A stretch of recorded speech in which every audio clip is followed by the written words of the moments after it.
Welcome Shredder, I'm Chris Brooks and this is Guitar Alchemy Lesson 6. Today I'm going to cover linking up triads and scales on the fretboard so you can play through pattern combos that sound like this.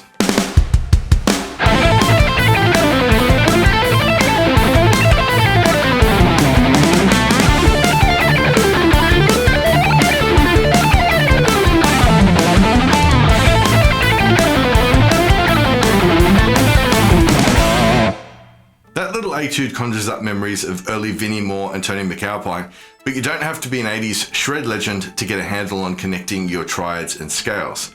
In this lesson, I'm going to give you some connection combos for whatever style you play, as well as talk you through the lick you just heard. First, here it is again at 80 BPM instead of the original tempo 165.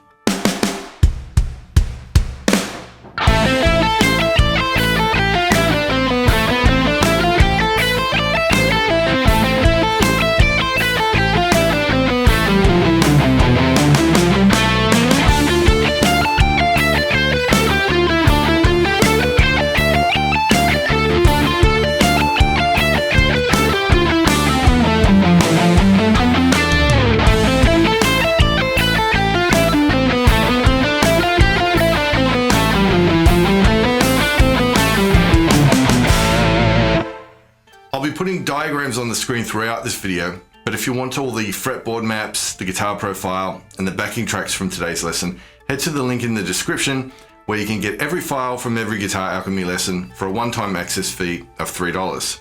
In that MacAlpine/Moore style ditty, I played some C-shape minor triads along with some 3-note per string scale shapes, all from the key of A minor or C major. The first half of the etude is based around the A minor triad and scale, both in 7th position. Now, even though I'm not always playing 6 strings, these are the 6-string patterns that I'm drawing from. First, here's the A minor triad. It contains the notes A, C, and E, but the lowest note in this shape is a C, and the highest is an E.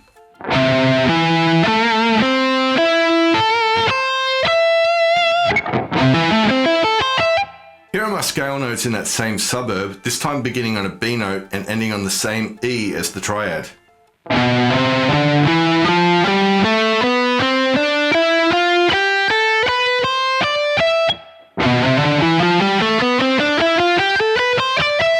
The only triad note that didn't fall within the scale shape was the A note on the 12th fret of the 5th string, because it's over here on the D string, 7th fret.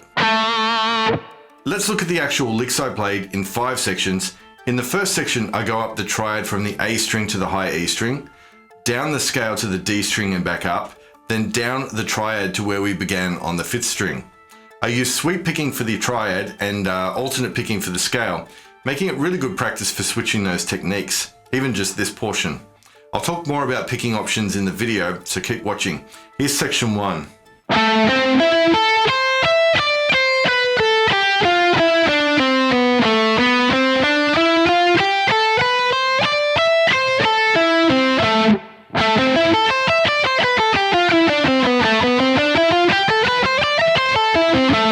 Section 2 starts with the same triad, but a longer scale section.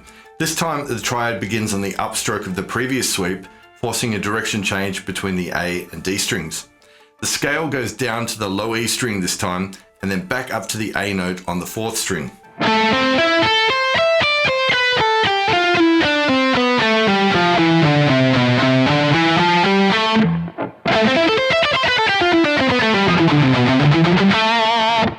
For sections 3 and 4, we move up to a D minor triad and its surrounding scale shape. The triad shape is the same as it was for A minor, but the scale shape changes slightly because we have to remain in the key of C major.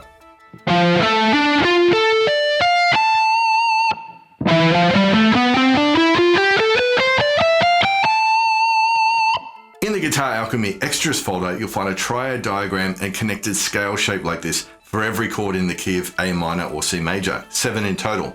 So make sure you grab those because those will be great for getting you connected all over the fretboard in this key. So sections 3 and 4 of the example lick move up and down the D minor triad and its scale connection, mimicking what we did with sections 1 and 2. Put together, they sound like this.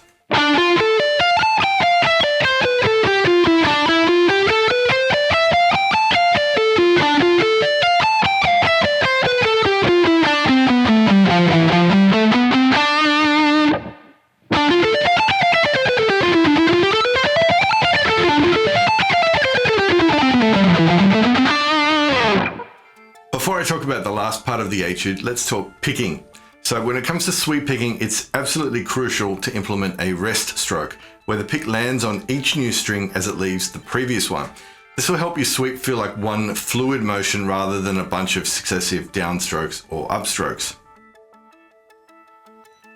The other thing you'll notice is that I offset my pick clockwise in the clockwise direction, and I also angle to suit the direction of the sweep that I'm doing. For the scale sections, I opted to alternate pick as a practice tool for you to switch techniques and to stay with that Vinnie Moore vibe. But you're welcome to apply economy picking too, which is the approach I take for the bulk of my own licks. When alternate picking odd numbers of notes per string, you'll have to contend with changing strings after upstrokes and downstrokes, and that means 2 escape paths. For me, this is done with some changes to the wrist angle via the forearm, and also simply by raking through strings that are in my way sometimes, especially on the way up.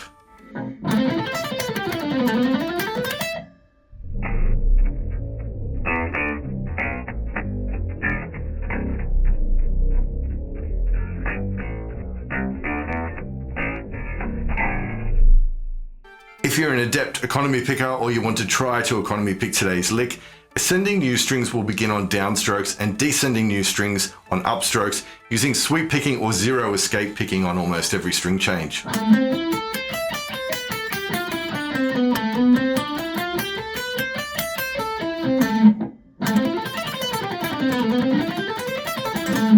I'll be doing some tutorials and a full-length video course on economy picking this year, but in the meantime, you might like to check out my economy picking guitar technique book.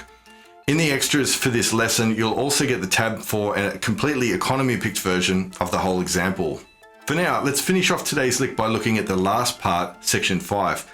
This outro is like an extended version of sections 1 and 2, with a stretched out scale run to complete the etude. So instead of the scale of ascent that I did before from the D string to the high E string, I'll do a direction change on the B string, go down to the A string, up to and down from the G string, then all the way down, ending with a position slide into the A note on the 5th fret of the low E.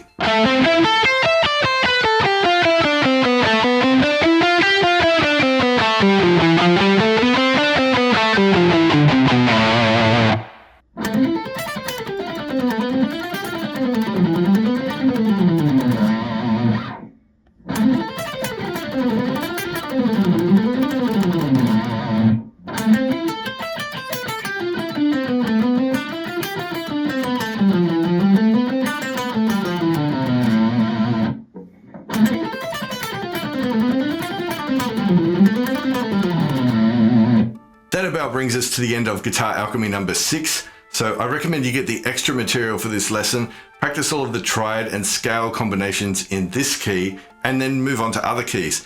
Then see what licks you can come up with of your own for composition and improvisation. So I'll play it for you one more time fast, and then I'll see you again very soon for a new Guitar Alchemy lesson. Bye for now.